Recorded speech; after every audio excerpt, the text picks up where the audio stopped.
নমস্কার। আজ পণ্ডিত ঈশ্বরচন্দ্র বিদ্যাসাগরের পুণ্যতিথিতে আপনারা আমাকে আমন্ত্রণ জানিয়েছেন, সেজন্য আমি প্রথমেই আপনাদের ধন্যবাদ জানাই। অধ্যক্ষা এবং আহ্বায়িকা অনেক দিন ধরে এই বিষয় নিয়ে কথা বলছিল, কিন্তু আমি শেষ পর্যন্ত যেই টপিক বা যে বিষয়টি আমি নিলাম সেটি অতি জটিল। এই সারা বছর ধরে বিদ্যাসাগর মহাশয়কে নিয়ে অনেক রকমের আলোচনা হয়েছে। তার শিক্ষার অবদান, মহিলা শিক্ষার অবদান, বিধবা বিবাহে তার অবদান, এইসব নিয়ে অনেক ব্যাপার নিয়ে কথা হয়েছে, কিন্তু একটি প্রশ্ন কেউ সম্মুখীন হতে চান না। অনেকেরই মাথার পেছনে সেই প্রশ্নটি থাকে, কি বিদ্যাসাগরের ধার্মিক বিশ্বাস কী ছিল? না, আমরা জানি যে তিনি হিন্দু ছিলেন, সে ব্যাপারে কোনো সন্দেহ নেই, কিন্তু উনি কি সত্যি সত্যি ধর্মে বিশ্বাস করতেন? না এক কথায় যেটি অনেক সমালোচকেরা বলেন যে তিনি নাস্তিক ছিলেন। দেখুন, এই প্রশ্নটির উত্তর বার করতে গেলে অনেক ঘেঁটেও আমি সত্যি সদুত্তর পাইনি, কিন্তু আমি সেই তথ্যগুলো আপনাদের সামনে রাখবো দেখার জন্যে। আপনারাই বিচার করুন যে পণ্ডিত ঈশ্বরচন্দ্র বিদ্যাসাগর আসলে কোন ধর্মে বিশ্বাস করতেন। এই নিয়ে উনি জীবিত থাকাকালীনও অনেক রকমের সমালোচনা, অনেক রকমের কটু কথার সম্মুখীন হতে হয়েছে, এবং অনেকেই সরাসরি মুখের ওপর বলে দিয়েছেন যে উনি তো ব্রাহ্মণও না, নাস্তিক পুরোপুরি। অতএব তার সাথে তার ব্যাপারে কথা বলে কোনো লাভ নেই আমাদের। এখন এটি কি সত্য? এর জন্য আমরা যদি লিখিত তথ্যে যাই, উনি মারা যাওয়ার কয়েক বছরের মধ্যে ওনার ভাই শম্ভুচন্দ্র তার প্রথম জীবনী লেখেন, তারপরে চণ্ডীচরণ বন্দ্যোপাধ্যায় লেখেন, তারপরে যেটা আমাদের কাছে আরও বেশি কৌতূহল জাগালো হলো বিহারীলাল সরকারের তার লেখা তার জীবনী। এর কয়েক বছর পরেই 1902-এ এই বিহারীলাল সরকারের অ্যানালিসিস তুলে ধরলেন সুবলচন্দ্র মিত্র। আমরা আজকের আলোচনা এদেরকে নিয়েই চেষ্টা করা যাক, এদেরকে নিয়ে থাকতে, কেন এরাই প্রথম প্রশ্নটি তুলেছিলেন, প্রথম সংশয়টি তুলেছিলেন যে তিনি কোন ধার্মিক বিশ্বাসের অবলম্বী। এটার এই বিষয় নিয়ে বলতে গেলে আরও বিস্তারিত অনেকেই লিখেছেন, আপনারা জানেন। 4-5 জন মার্ক্সীয় গবেষক আছেন, যার মধ্যে বিনয় ঘোষ, অশোক সেন, গোপাল হালদার, সুমিত সরকার, অনেকেই আছেন, তারাও বলেছেন। এরপরে বিদেশিরও আছেন, যার মধ্যে ব্রায়ান হ্যাচার সবচেয়ে নামকরা, এবং দেশীয় ঐতিহাসিকদের মধ্যে আমরা অমরেশ ত্রিপাঠীর নাম ভুলতে পারি না। কিন্তু সব বাদ দিয়ে আমি প্রথম যে দুজন ব্যক্তি প্রশ্ন তুলেছিলেন তার ধর্মের ব্যাপারে, তাদেরকে নিয়ে তাদের বর্ণনা বা তাদের জীবনীর থেকে কিছু তথ্য তুলে নেব। তার কারণ হলো যে ওরাই প্রশ্নটি প্রথমে মানুষের মনে জাগিয়েছিলেন, এবং এত বছরেও এর সদুত্তর পাওয়া যায়নি। কোনো জায়গায় কিন্তু এতগুলো বইয়ের নাম করলাম, এর মধ্যে কয়েকটি আমি দেখেছি ভালো করে। এই কদিন আগে বেরিয়েছে আপনার ফ্রান্স ভট্টাচার্যের একটি বই এশিয়াটিক সোসাইটির থেকে, সেটাও খুঁটিয়ে দেখলাম। কোনো জায়গায় কিন্তু স্পষ্টভাবে ওনাকে হয় ঈশ্বরবাদী বা নাস্তিক বলা হয় না। হ্যাঁ, তার ব্যাপারে অনেক রকমের প্রশ্ন থেকে যায়, কিন্তু সংশয় থাকে, সংকোচ থাকে, কিন্তু সরাসরি তাকে চিহ্নিত করা হয় না। বিহারীলাল সরকারের জীবনীটি আমি কেন তুলে ধরছি, তারা বিহারীলাল সরকার ছিলেন গোঁড়া হিন্দু, এবং একদিকে বিদ্যাসাগর মহাশয়কে পছন্দও করতেন। উনি বিদ্যাসাগরের ব্যাপারে প্রচুর গুণগান করেছেন, প্রচুর লম্বা তালিকা দিয়েছেন, উনি কত ব্যাপারে হস্তক্ষেপ করেছেন, অবদান রেখে দিয়ে গেছেন।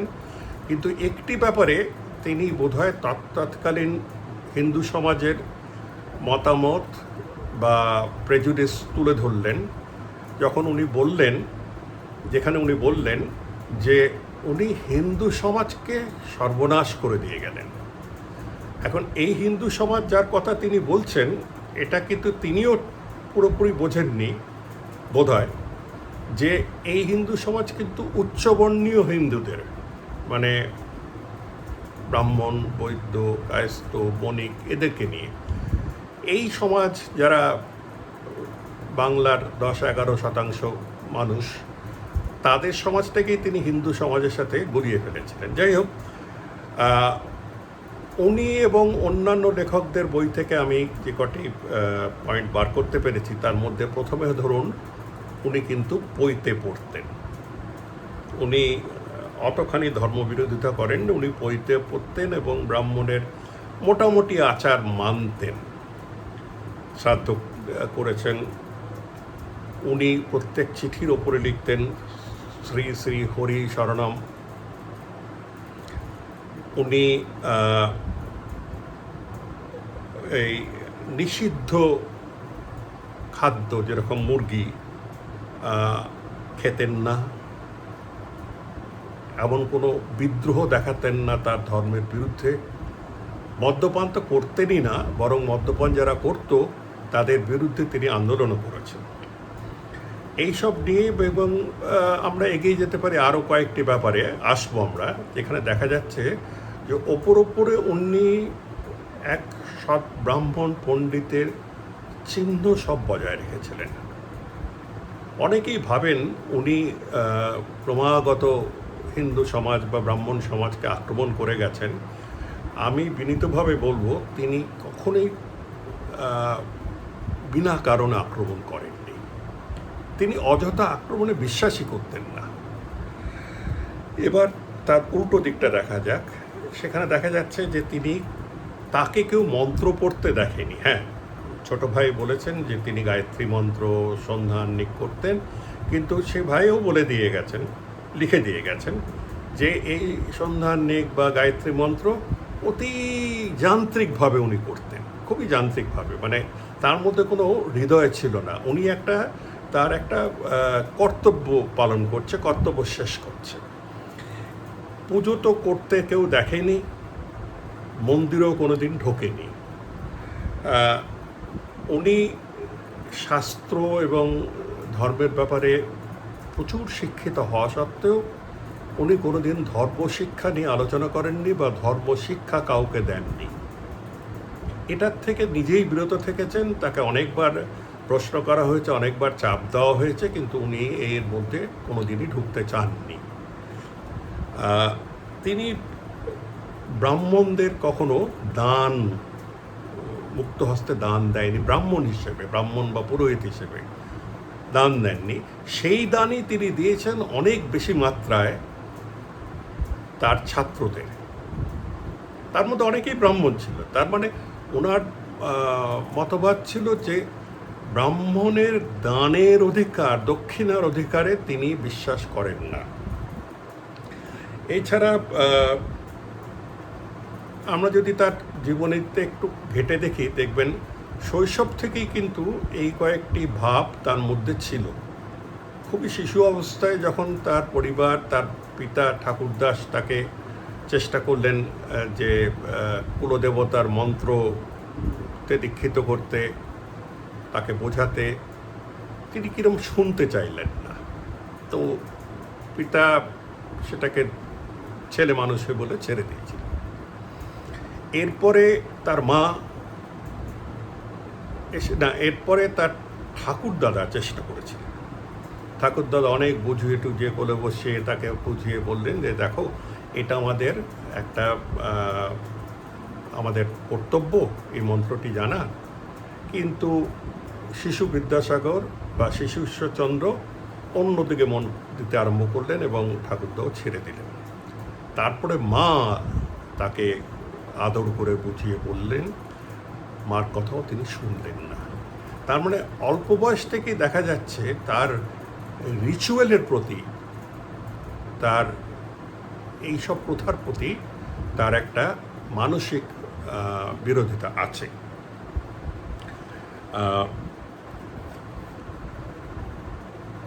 বিদ্যাসাগর মহাশয়কে রামমোহনের সাথে বারবার তুলনা করা হয় এবং তাদের মধ্যে কিছু মিলও আছে, কিন্তু প্রধান পার্থক্য হলো যে রামমোহন এবং তারপরে কেশবচন্দ্র, যাকে পণ্ডিত ঈশ্বরচন্দ্র খুবই সমীহ করতেন, তারা কিন্তু হিন্দু ধর্ম ছেড়ে দিল, হিন্দু ধর্ম থেকে আলাদা হয়ে গেল, ব্রাহ্ম সমাজে চলে গিয়ে তারা পৃথক হয়ে গেল।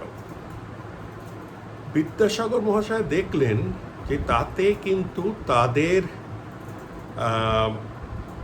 ক্ষতি হয়েছে, একতরফে ক্ষতি হয়েছে, কেন বৃহত্তর হিন্দু সমাজ তাদেরকে পরপর হিসেবে দেখতে আরম্ভ করল।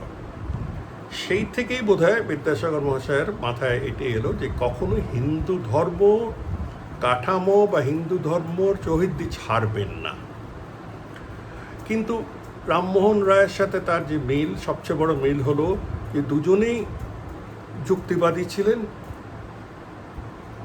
রামমোহনের ক্ষেত্রে আমরা জানি তিনি কোন ঈশ্বরে বিশ্বাস করতেন, বিদ্যাসাগরের ক্ষেত্রে আমরা জানি না, এবং দুজনেই শাস্ত্রের গভীর পণ্ডিত ছিলেন এবং শাস্ত্রের পাণ্ডিত্য তারা তুলে তুলে ব্যবহার করেছে হিন্দু ধর্মের সংশোধনের জন্যে, সংস্কার মুক্ত করার জন্যে। তারা স্মৃতি বেদ এই নিয়ে হিন্দু ধর্মর গোঁড়ামি বানায়নি, তারা উল্টোটা করেছে। দুজনেই ধার্মিক পুঁথি ব্যবহার করেছেন তাদের নিজেদের মিশনের জন্যে। এখানে একটি কদিন আগে এশিয়াটিক সোসাইটির একটি ভাষণে আমার বন্ধু প্রফেসর সুকান্ত চৌধুরী বললেন যে না, এদের মধ্যে একটা তফাৎ আছে। রামমোহন আগে শাস্ত্র গুলিয়ে তারপরে একটি মতামত নির্ধারণ করতেন। বিদ্যাসাগরের ক্ষেত্রে তিনি মত আগেই নির্ধারণ করে নিয়েছেন, আগেই ঠিক করে নিয়েছেন।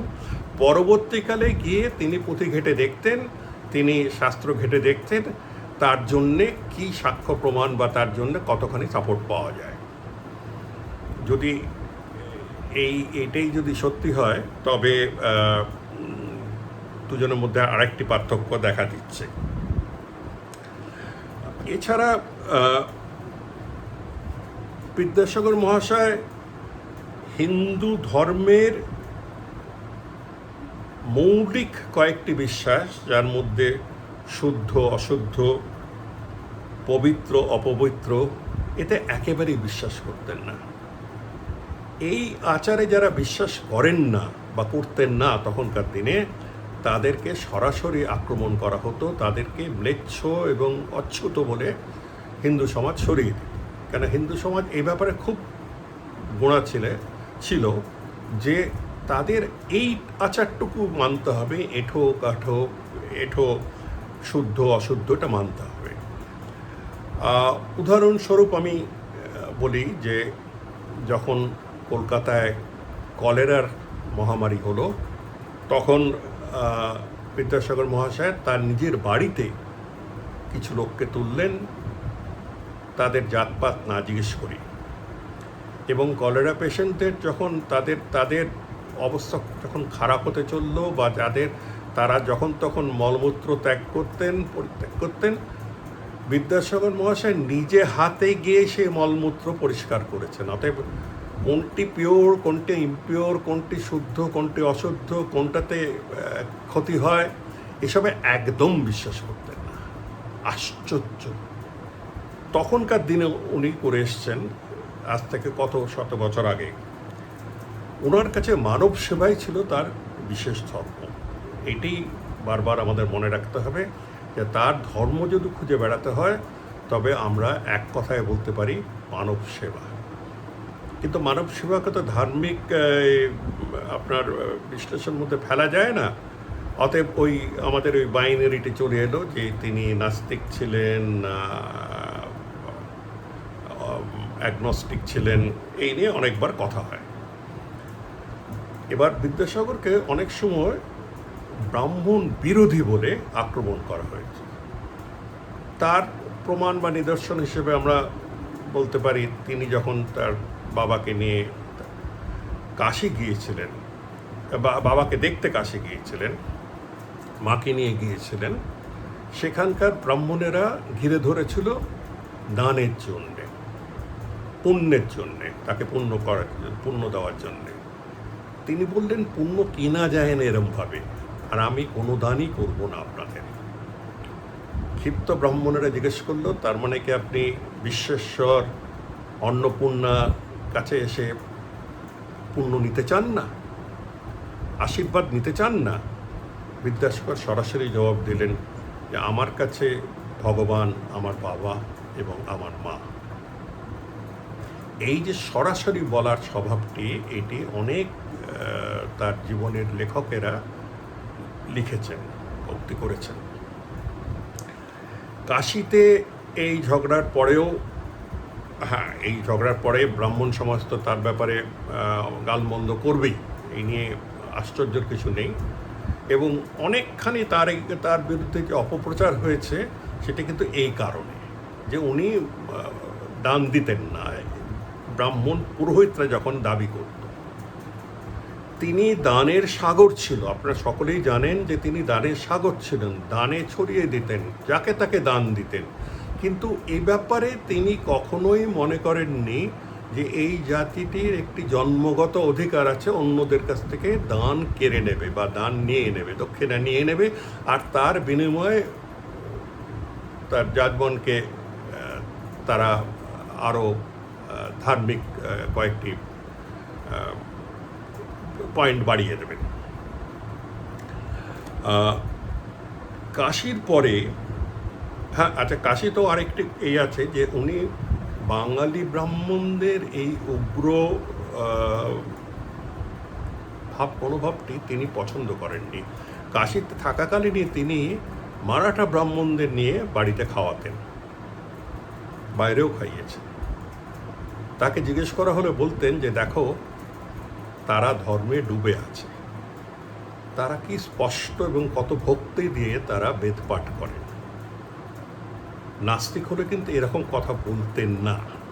অতএব আমাদের সমস্যাটি আরও জটিল করে দিলেন। তিনি বললেন যে তাদের মধ্যে যে ভক্তিটি আছে, সেই ভক্তিটিকে আমি শ্রদ্ধা করি। তাকে জিজ্ঞেস করা হয়েছিল যে তবে আপনার ধর্মটা কি? আমি কাউকে কোনোদিন আমার ধর্মর ব্যাপারে কোনো জবাব দিইনি, আপনাকেও আমি দেব না। তা আপনি ধর্মে আচারে বিশ্বাস করেন? দেখুন, ওনার জবাব হলো যে ধর্ম এবং আচার দুটি পৃথক জিনিস। কেউ যদি মনে করেন যে গঙ্গা স্নান করলে তার ভালো হবে, কেউ যদি মনে করেন শিবদর্শন করলে তার উন্নতি হবে, তবে বিদ্যাসাগর মহাশয় বললেন তারা করুক না। তিনি তো কখনো বাধা দেননি, তিনি কখনো তাদের হেয় করেননি। পুণ্যবানদের পথ তিনি বারবার বলে গেছেন, আসল ভক্তি হলো পুণ্যবানদের পথ, ধার্মিকদের পথ অনুসরণ করা। এরপরে কাশীর পরে কিন্তু তার ওই ব্রাহ্মণ পুরোহিত পণ্ডিতদের সাথে আবার তর্ক বিতর্ক লেগে গেল ভাটপাড়ায়। বিভিন্ন জায়গায়, কলকাতায় তো ছিলই। আমাদের অনেকখানি আগেই বলেছি যে মনে হয় যে তার ব্যাপারে যে একটা চিত্র তুলে ধরা হয়, সেটি এক শ্রেণী ব্রাহ্মণ এবং এক শ্রেণী উচ্চবর্ণীয় হিন্দুরা বারংবার তার কাছ থেকে তিরস্কৃত হওয়ার পরে তারা তুলে ধরেছে। পুরোপুরি সত্য নয়। আমি দু তিনটি উদাহরণ দেব যেখানে দেখাবো যে উনি ব্রাহ্মণ বিরোধী ছিলেন না, হিন্দু বিরোধী ছিলেন না। কয়েক সময় তিনি তাদের জন্যে অনেক উপকারও করেছেন। আমি তো আগেই দানের কথা বলেছি, আগেই সেবার কথা বলেছি। তাছাড়াও ধরুন বোর্ড অফ রেভিনিউ একবার তাকে জিজ্ঞাসাবাদ করলেন যে আপনি তো শাস্ত্রের পণ্ডিত, আপনি বলুন যে দেবোত্তর বিক্রি করা যায় কিনা। কারণ মানুষ হিসেবে বিদ্যাসাগর মহাশয় এই দেবোত্তর নিয়ে ব্যবসা করা একেবারেই পছন্দ করতেন না, কিন্তু তিনি জানতেন যে কোনো কোনো জায়গায় কোনো কোনো স্থানে পরিবারদের এমন দৈন দুর্দশার দিন এসে গেছে বা এসেছিল যে কখনো কখনো দেবোত্তর সাথে কোনো লেনদেন করতে হয়েছে। অতএব এই প্রশ্নটি সম্পূর্ণভাবে তিনি এড়িয়ে গেলেন এবং কিছুখানি বিবেকের বিরুদ্ধে জবাব দিয়ে বললেন, এই প্রশ্নের জবাব একমাত্র ভগবান দিতে পারেন। বলে ঘুরে ফিরে হিন্দু সমাজ, ব্রাহ্মণ সমাজের যেই চিরাচরিত চিন্তা ছিল, সেই চিন্তাকে তিনি সমর্থন জানালেন। তাকে প্রশ্ন করাতে তিনি বললেন, দেখুন সব ব্যাপারে তো আমরা ঝগড়া করলে পারি না, এই যে বিষয়টি উঠল সেখানে তো কোনো সামাজিক অত্যাচার, জাতিগত অত্যাচারের কোনো ব্যাপার নেই। সম্পূর্ণভাবে একটি জাতি তার সম্পত্তি বা তাকে দেওয়া সম্পত্তি নিয়ে কতটুকু তারা ব্যবহার করতে পারে সে প্রশ্ন। এখানে তো কাউকে অত্যাচার করছে না, তো ওখানে গিয়ে আমি খামোখা যুদ্ধ করতে যাবো কেন। আরেকটু উদাহরণ হলো, যখন দেখা গেল নিমতলা ঘাট সরিয়ে দেওয়ার পরিকল্পনা নিলেন ব্রিটিশ সরকার, তারা উঠে পড়ে লাগলেন এবং অন্য জায়গা চিহ্নিত, কলকাতার বাইরে একটি জায়গা চিহ্নিত করে তারা বললেন ওখানে চলে যেতে হবে। এতে অনেকেই প্রতিবাদ জানালেন, কিন্তু যারা সবচেয়ে সবল হয়েছিল তার মধ্যে ঈশ্বরচন্দ্র বিদ্যাসাগর একজন। তিনি এবং তার বন্ধু রামগোপাল ঘোষকে নিয়ে টাউন হলে তারা সভা করলেন এবং এই পরিকল্পনার বিরুদ্ধে তারা তীব্র আক্রমণ করলেন। এখন উনি যদি ধর্মের সাথে কোনো সম্পর্কই না রাখে এবং হিন্দু ধর্মের অনেক কুসংস্কার চারিদিকে দেখে বেড়ান, তবে এক্ষেত্রে উনি কেন সকলের পাশে দাঁড়ালেন? আমি এটা বললাম যে উনি অযথা কাউকে আক্রমণ করতেন না, এটা তার স্বভাবের ছিল না। এছাড়া আরও আছে, যে আরও উদাহরণ আছে, যেরকম ব্রিটিশ সরকার চেয়েছিলেন সংস্কৃত কলেজের অলঙ্কার এবং স্মৃতির অধ্যাপকদের পদ একত্রিত করতে, যেটাকে আমরা বলি পোস্ট মার্জার করতে। সেখানে উনি ব্যক্তিগতভাবে কি ভাবতেন সেই নিয়ে না তুলে উনি দেখলেন যে সকলের সাথে, সংখ্যাগরিষ্ঠের সাথে থাকাটাই মঙ্গল। অন্যরা প্রতিবাদ জানিয়েছে তাদের মতন, কিন্তু বিদ্যাসাগর মহাশয় জিনিসটিকে একদম জন আদালতে নিয়ে গেলেন, হিন্দু পেট্রিয়টে কড়াভাবে লিখলেন, লিখে এর সমালোচনা করলেন, যার জন্যে ব্রিটিশ সরকার, ইংরেজ সরকার তার উপর ক্ষিপ্ত হয়ে ডিপিআই মহাশয় তার বই কেনা বন্ধ করে দিলেন। তিনি বললেন, ওই বই কেনার টাকা থেকে আমি এতগুলো অনুদান দিই, এতগুলো বৃত্তি, এত স্কলারশিপ দিই, আপনারা কাটতে চান কাটুন, আমি ওদের বৃত্তিটাও কমিয়ে দেব।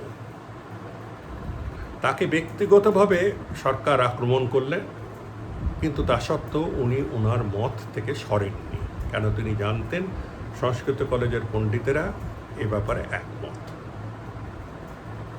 ওনার ব্যক্তিগত মতামত জেনে আমাদের জানার সুযোগ হয়নি, কিন্তু উনি সবচেয়ে প্রধান বিরোধিতা করলেন এবং শেষ পর্যন্ত সরকার মেনেও নিল।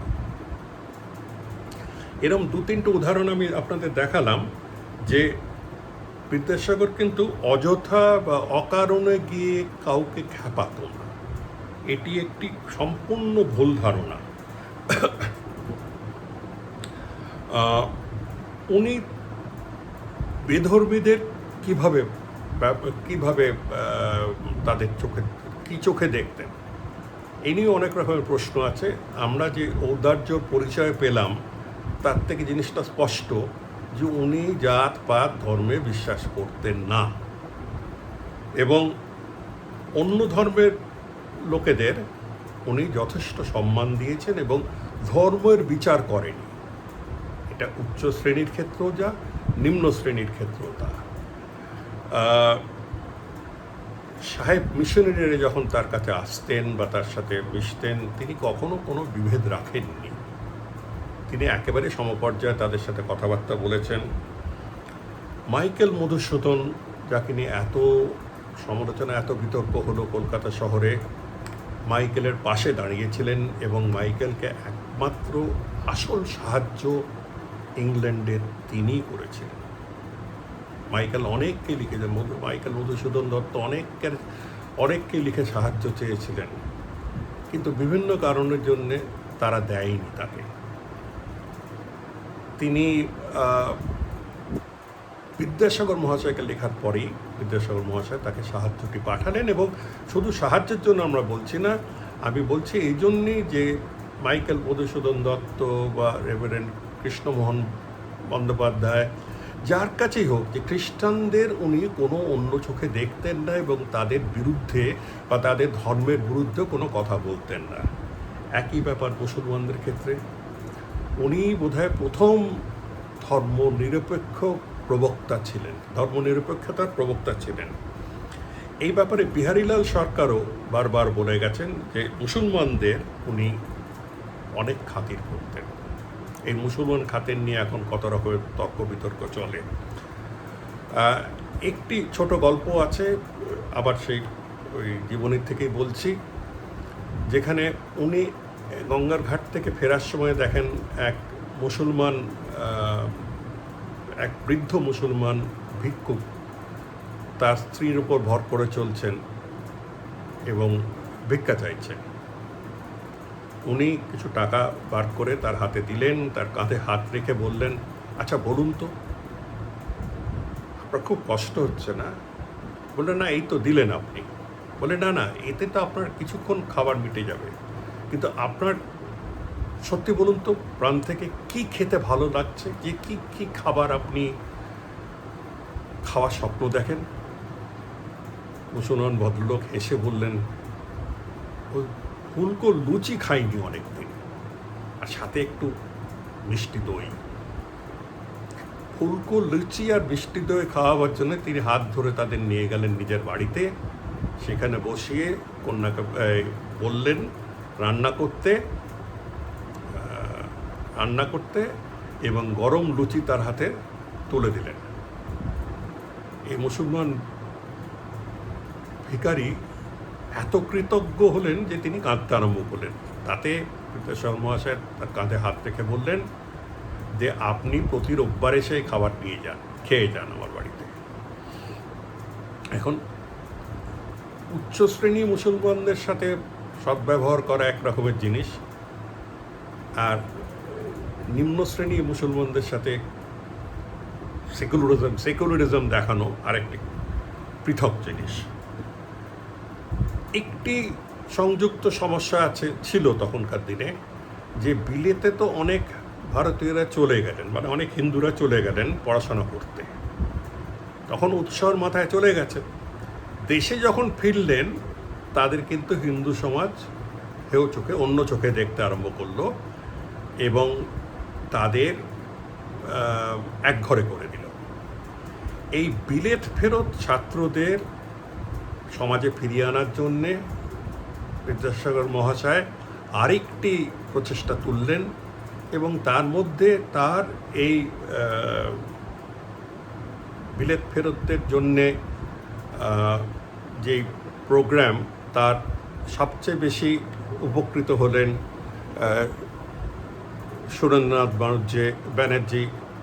সুরেন্দ্রনাথ বন্দ্যোপাধ্যায় এবং অন্যান্য বেশ কয়েকজন, যারা সারা জীবন তার প্রতি কৃতজ্ঞ থেকে গেলেন। উনি কিন্তু হিন্দু দর্শনের ব্যাপারে বিদ্যাসাগর মহাশয় যথেষ্ট পড়াশোনা করেছিলেন, কিন্তু উনি সরাসরি মতামত দিতে একদম থামেননি। ওনাকে যখন জিজ্ঞেস করা হয়েছিল যে আপনি হিন্দু দর্শন থেকে কি বুঝলেন, উনি সরাসরি জবাব দিয়েছিলেন, ভাই, পণ্ডিতেরা যা বুঝেছে তারা তাই বুঝেছে, কিন্তু আমাদের বুঝে উঠতে পারিনি হিন্দু দর্শনের কি কি জিনিস আমাদের ঠিক করে পড়া উচিত। এরমভাবে সরাসরি মতামত দেওয়ার লোক খুব কম ছিল। এবার আপনারা অনেকেই বোধহয় জানেন ঠাকুর রামকৃষ্ণর সাথে তার একবার দেখা হয়েছিল। ঠাকুর তার নিজের বাড়িতে, বিদ্যাসাগরের বাড়িতে এসেছিলেন, আর এর জন্যে পেছন থেকে কাজ করে গেছেন মহেন্দ্রনাথ গুপ্ত শ্রীম। বিদ্যাসাগর প্রথম রামকৃষ্ণর আসার কথা শুনে উনি প্রথমেই তার সংকোচ জানালেন এবং বললেন, দেখো আমি তো গুরুবাদে বিশ্বাস করি না, আর আমি পণ্ডিত পুরোহিত মানে এই পুরোহিত টুরোহিত এদের কাছে দূরে থাকি, সাধুদের থেকে তো আরও বেশি দূরে থাকি, গেরোয়া পড়া সাধু দেখলে আমি ভয় পাই। শ্রীম তাকে অনেকক্ষণ ধরে বোঝালেন এবং অনেক দিন ধরে বোঝালেন যে রামকৃষ্ণ ওরকম গুরু নয়। রামকৃষ্ণ এক উদার প্রকৃতি, সরল প্রকৃতির মানুষ, যাকে যেই দেখেছে সেই মুগ্ধ হয়েছে তার মাটির ভাষায়। অনেক বোঝাবার পরে শ্রীমতাকে নিয়ে এলেন 5ই অগস্ট 1882-তে বিদ্যাসাগর মহাশয়ের বাড়িতে। এখন শ্রীমরও একটি ভয় ছিল যে বিদ্যাসাগর কয়েক সময় কটু কথা বলে ফেলতেন এবং তার থেকে প্রায় 16-17 বছর ছোট ঠাকুর রামকৃষ্ণ কিছু না বলে ফেলেন বা তার প্রতি যথেষ্ট সম্মান যদি না দেখান। ওইসব চিন্তার থেকে অনেক দূরে সরে গিয়ে যে মুহূর্তে শ্রীরামকৃষ্ণ ঢুকলেন, তাকে বিনীতভাবে তাকে ডাকলেন, তাকে বসালেন, জল খাওয়ালেন, মিষ্টি খাওয়ালেন এবং যথেষ্ট শ্রদ্ধা দেখালেন। এটি কিন্তু বিদ্যাসাগর মহাশয় অন্য অনেক শ্রেণীর কাছে দেখাতেন না বা দেখাবার প্রয়োজনীয়তা মনে করতেন না। তিনি ঠাকুর রামকৃষ্ণের সাথে কথা বলে তিনি তার কথাবার্তা এবং তার বাণী ভালোই লাগল। এমন একজন পণ্ডিত যে গুরুদের থেকে দূরে থাকে, সাধুদের থেকে দূরে থাকে, তাকেও কিন্তু শ্রীরামকৃষ্ণ তাকেও কিন্তু বসে না হলেও তাকে সন্তুষ্ট করতে পেরেছিল। অনেকেই জানেন যে রামকৃষ্ণ তাকে জ্ঞানের সাগর বলে সম্বোধন করেছিলেন। তার জবাবে বিদ্যাসাগর বলেছিলেন, এই সাগর থেকে আপনি কিন্তু শুধু পাবেন, নুন পাবেন। তাতে আবার রামকৃষ্ণ জবাব দিয়েছিলেন, নুন পাবো কেন রে, আমি তো এর থেকে দুধ এবং ক্ষীর পাবো। এইসব নিয়ে তাদের মধ্যে কথা বিনিময় হয় এবং রামকৃষ্ণকে তার ধর্মের ব্যাপারে জিজ্ঞেস করাতে তিনি বললেন যে তিনি ভণ্ড পণ্ডিতদের, ভণ্ড পুরোহিতদের, ভণ্ড ব্রাহ্মণদের বিরুদ্ধে, যাদের মোহ বাসনা কামনা রেখে তারা তাদের পেশা চালিয়ে যাচ্ছে। এতে বিদ্যাসাগর নিশ্চয়ই খুশি হলেন। আর তারপরে উনি তাকে বললেন যে জ্ঞানের সাথে সাথে কিন্তু আমাদের চেষ্টা করা উচিত একমাত্র ব্রহ্মার কাছে পৌঁছতে। অন্য দেবদেবীরা বা অন্য বেদ পুরাণ তন্ত্র এত লোকের মুখে চলেছে যে এখন সেগুলো সব উচ্ছিষ্ট হয়ে গেছে, এটা হয়ে গেছে। এর থেকে উনি আবার এগিয়ে গিয়ে বললেন যে দেখো, নির্লিপ্ত থাকাটা, দুনিয়াতে থেকেও দুনিয়ার সাথে না থাকা, কোনো মোহ না রাখা, এটাই হলো আসল ধর্ম। এতেও বিদ্যাসাগর মহাশয় খুশি হলেন। বিদ্যাসাগর রামকৃষ্ণ পরমহংস ফিরে গিয়ে শ্রীমকে বলেছিলেন এবং শ্রীমত সব কিছু নোট করে রাখতেন যে দেখো, এই পণ্ডিত কিন্তু জ্ঞানের ভাণ্ডার, জ্ঞানের সাগর, এই পণ্ডিত কিন্তু দানের সাগর, কিন্তু এর অন্তর্দৃষ্টির অভাব আছে। তাকে ধ্যান করতে বলো, মানে কিছুখানি ধার্মিক আচারে ফিরে আসতে বলো। যাই হোক, এই দুজনের মধ্যে এর থেকেও দেখা যাচ্ছে যে বিদ্যাসাগর মহাশয় যে একেবারে পুরোপুরি গুরু সাধুদের থেকে একদম দূরে থাকতেন তা নয়, যোগ্য ব্যক্তি পেলে তাদের কথাও শুনতেন, বাড়িতেও ডাকতেন। একটি প্রশ্ন আমাদের সকলের কাছে আসে যে তিনি কি ব্রাহ্ম হয়ে গিয়েছিলেন? এ ব্যাপারে তার এক ছাত্র ব্রাহ্ম হওয়ার পরে তাকে এসে প্রণাম করে বললেন যে আপনার উৎসাহে আমি হয়েছি। অবাক হয়ে বললেন যে বাবু, আমি কিন্তু ব্রাহ্ম নই। সাথে সাথে বললেন না আমি হিন্দু, কিন্তু বললেন আমি কিন্তু ব্রাহ্ম নই। ব্রাহ্ম সমাজের প্রতি তিনি আকৃষ্ট ছিলেন। তখনকার দিনে যে কোনো চিন্তাশীল ব্যক্তি এই আকর্ষণ বোধ করতেন। তিনি দেবেন্দ্রনাথ ঠাকুর এবং কেশব সেনের কথা শুনে মোহিত হতেন। তখনকার দিনে বা তারপরে দেখা গেল, আমরা দেখেছি যে স্বামী বিবেকানন্দ, নরেন্দ্রনাথ দত্ত এই ধর্মের প্রতি খুবই আকৃষ্ট হয়েছিলেন। কিন্তু উনি সভাতে যেতেন, বক্তৃতা শুনতেন, কিন্তু অন্যরা যেন একটু পরে গিয়ে ব্রাহ্ম সমাজে তারা ঢুকে যেত, তারা ব্রাহ্ম ধর্ম মেনে নিত। উনি কিন্তু কোনোদিনই হিন্দু ধর্ম ছাড়েননি, অন্তত হিন্দু ধর্মের তার যে ঔপচারিক রূপ সেটা পরিত্যাগ করেননি। অনেকেই ভাবতেন, কিন্তু ব্রাহ্ম সমাজের যুক্তিবাদ বা ব্রাহ্ম সমাজের চিন্তাধারা দিয়ে তিনি যথেষ্ট প্রভাবিত হয়েছিলেন, এ ব্যাপারে কোনো সন্দেহ নেই। তাকে মহর্ষি দেবেন্দ্রনাথ কিছুকে দেখতেন, খুবই স্নেহ করতেন এবং তাকে খুবই বিশ্বাস করতেন। উনি যখন তত্ত্ববোধিনী পত্রিকা শুরু করলেন, তখন সম্পাদকের কাজ, বা সম্পাদক না হলেও যে প্রবন্ধগুলো আসে সেগুলোকে একবার চোখ বুলিয়ে নেওয়ার কাজ অক্ষয় কুমার দত্তকে এবং ঈশ্বরচন্দ্র বিদ্যাসাগরকে দিলেন। অক্ষয় কুমার দত্ত খুব নামী নিরীশ্বরবাদী ছিলেন, নাস্তিক ছিলেন, সেটা দেবেন্দ্রনাথও জানতেন, কিন্তু আবার একদিকে ব্রাহ্মও ছিলেন।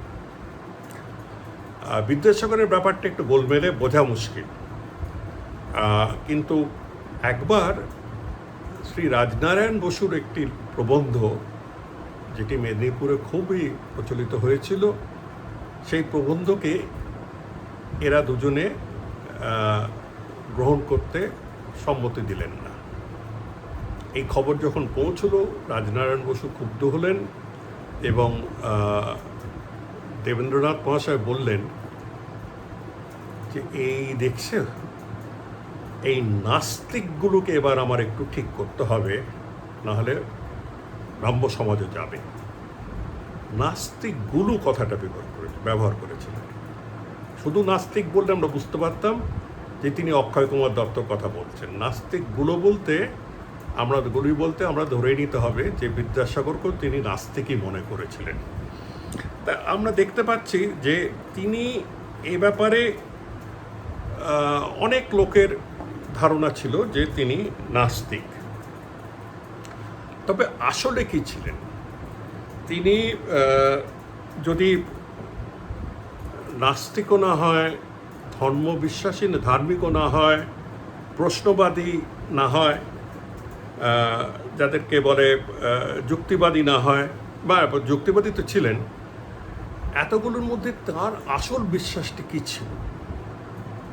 তার আসল বিশ্বাস প্রশ্নবাদী, যুক্তিবাদী। কিন্তু তিনি কখনো হিন্দু ধর্মের পরিকাঠামো, হিন্দু ধর্মের সবকটি রীতিনীতি ভাঙতে চাননি। কেন? তিনি জানেন তাতে মানুষ ক্ষুব্ধ হবে। তার সীমিত উদ্দেশ্য ছিল যে কুলীন বহুবিবাহ বন্ধ করা, বিধবা বিবাহ চালু করা। এখানে তিনি শাস্ত্র ব্যবহার করেছেন এবং হিন্দু ধর্মের সংখ্যাগরিষ্ঠদের কাছে তিনি আবেদন জানিয়েছেন। অতএব ধর্মের থেকে বেরিয়ে গেলে এটা হতো না। তিনি অজ্ঞেয়বাদী থেকে গেলেন। অজ্ঞেয়বাদী বলা যায়, তিনি অজ্ঞেয়বাদী বা অ্যাগনস্টিক থেকেই গেলেন সারা জীবন। আবার কখনো কখনো কিন্তু নাস্তিকতার কাছাকাছি চলে গেলেন।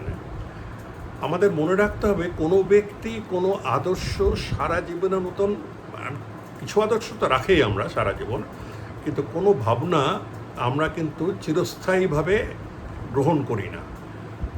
যারা প্রশ্ন করতে শিখেছেন তারা প্রশ্ন করেন নিজের ধারণাকে, এবং অনেকেই দুটি মত তিনটি পথের মধ্যে আস্তে আস্তে এদিক ওদিক তারা যাতায়াত করেন।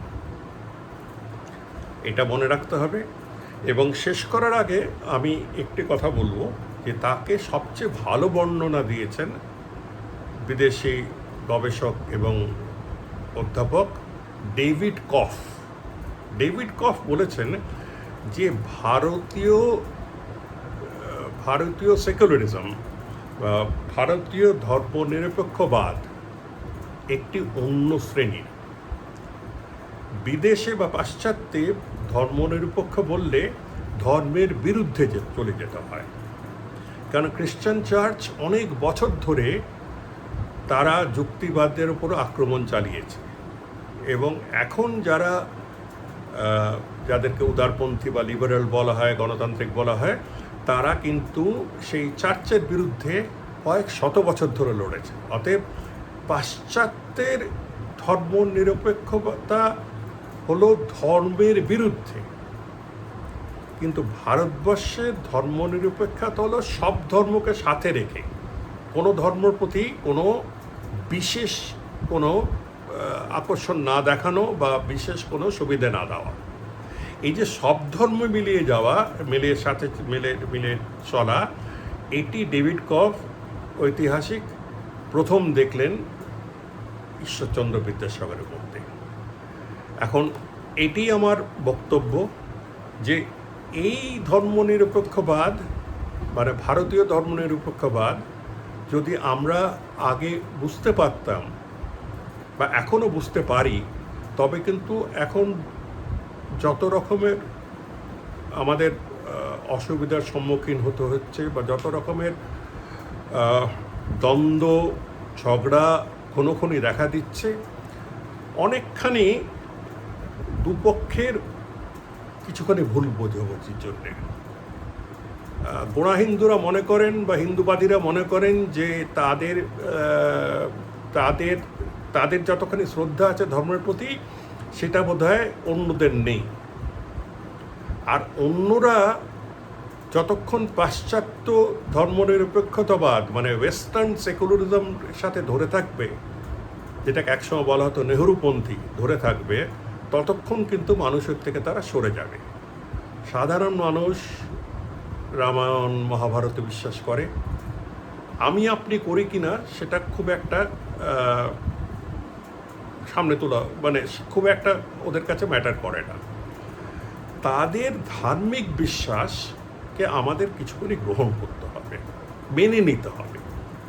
তারা কেন করছে, কি করছে, এত রকমের প্রশ্ন করে, সেখানে রাম জন্মেছিল কিনা এত প্রশ্ন করে যুক্তিবাদীরা কিন্তু নিজেদের সর্বনাশ টানছে।